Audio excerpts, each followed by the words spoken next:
النهارده بقى يا جماعه حاجه اقتصاديه، فاصوليا لحد ما احنا بنقول اقتصادي، بس هو كانت واحده زميلتي طالباها مني زي ما انا قلت في الفيديو من الاول، وجميله جدا وحاجه حلوه وهتعجبكم. بس اسمعوا الفيديو للاخر. تم تيجي نشوف الطريقه عامله ازاي.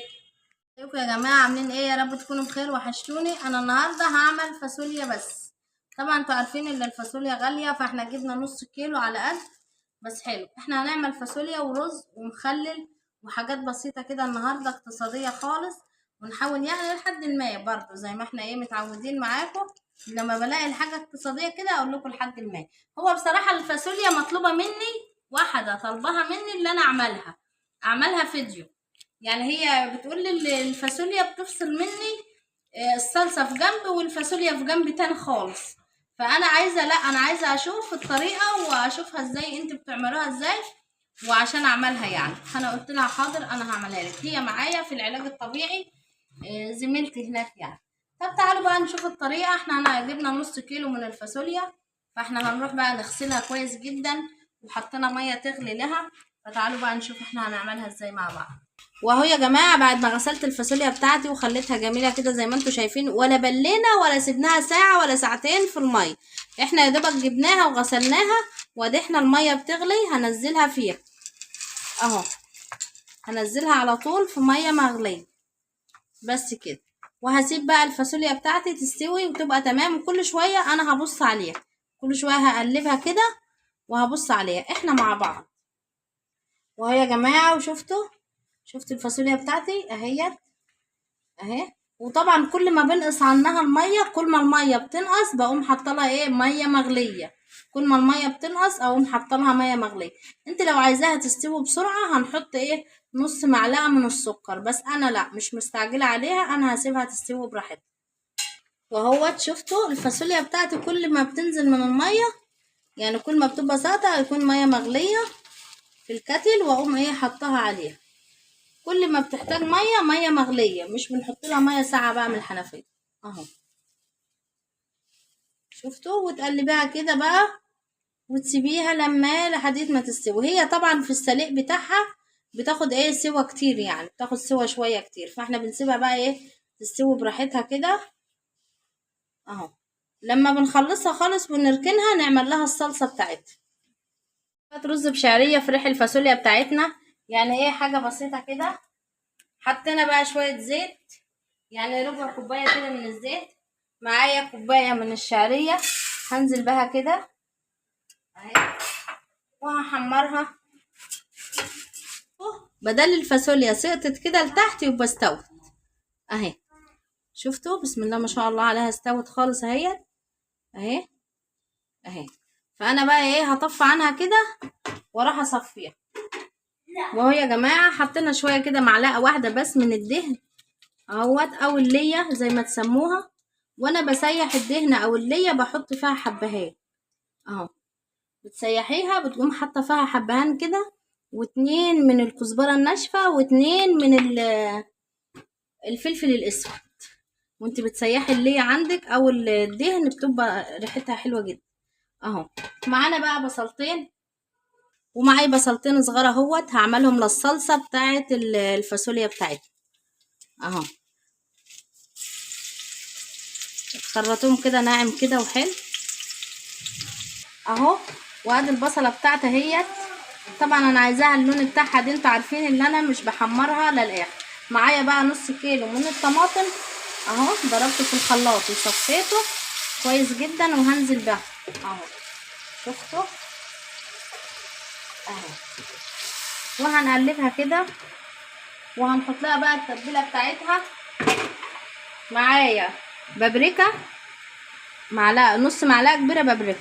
معايا فلفل اسود نص معلقه صغيره، كاري نص معلقه صغيره، كمون نص معلقه صغيره، فلفل اسود نص معلقه صغيره، 7 بهارات برضو نص معلقه صغيره سكر. التتبيله اللي انا عاملاها معاكم القرنفل جوز الطيب اهوت برضو ربع معلقه. معايا 2 من مرقه دجاج خضار، مرقه الدجاج بس مرقه خضار قصدي، معلش اهو. وهنزل بالحاجات دي كلها في الصلصه بتاعتي. اهو يا جماعه، وادي شوفوا الصلصه بتاعتي كده بقت تمام، وادي الفاصوليا بتاعتي اهيت هنزل بها كده اهو. بسم الله الرحمن الرحيم اهو. شفتوا؟ طبعا احنا مش هنسيبها على كده، بس هنسيبها شويه حلوين كده في الصلصه دي، يعني تاخد وتدي كده عشان ما تفصلش معانا، ما تفصلش معانا يا مامة مالك اهي.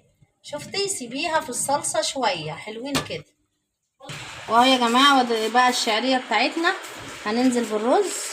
معانا ايه 3 كوبايات ونص من الرز اهو. وهوت قلبناه كده الرز بتاعنا في الشعريه بقى تمام كده اهو. هنحط بقى ايه معلقه من الملح صغيره، نملح الرز بتاعنا معلقتين صغيرين من الملح اهو.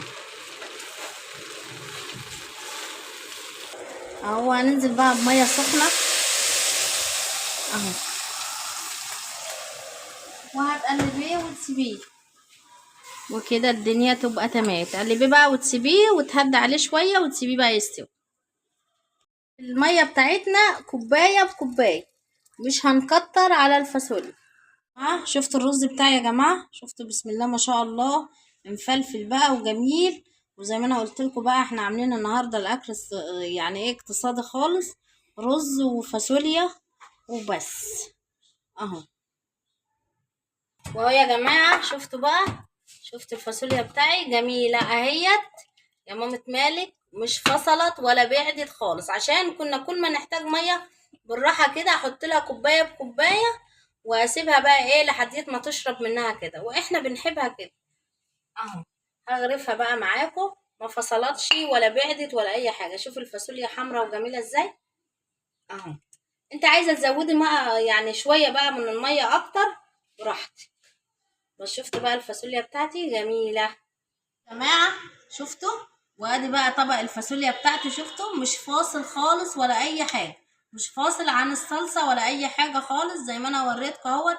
التفاصيل كلها في الفيديو، بس اسمعوا لحديت الاخر اهوت. الفاصوليا بتاعتي حمرا وشاربه من الصلصه وجميله جدا جدا جدا. بس اعملي الوصفه زي ما انا وريتك على طول بالظبط، واعمليها زيها. عملنا فريحه رز بشعريه، طعمه جميل جدا مع الرز بشعريه. الفاصوليا بتاعتنا طعمها حلو جدا وايه وحلوه كده. هندوق بس بسم الله. جميله جدا وطعمها جميل وشهي وحلو خالص خالص. الرز بتاعنا بالفاصوليا جميل ومش عايز اي غموس ولا عايز اي حاجه في ريحه اهوت. وادي غدانا النهارده. يا رب يكون الفيديو بتاعنا عجبكم، واشوفكم على الف خير في فيديو جديد. لو اول مره بتشوفونا، انا اسمي نجوى ابراهيم. مش تنسوا بقى تصلوا على النبي عليه افضل الصلاه والسلام. مش تنسوا تعملوا لايك واشتراك للقناه وتفعلوا الجرس عشان يوصلكم مني كل جديد. ثواني بس معلش قبل ما اقفل، انا متشكره جدا جدا لكل اللي بعلق لي. متشكره جدا استاذ محمد علي، متشكره لمطبخ وصفه واكله مع نانو، متشكره يقيني في الله.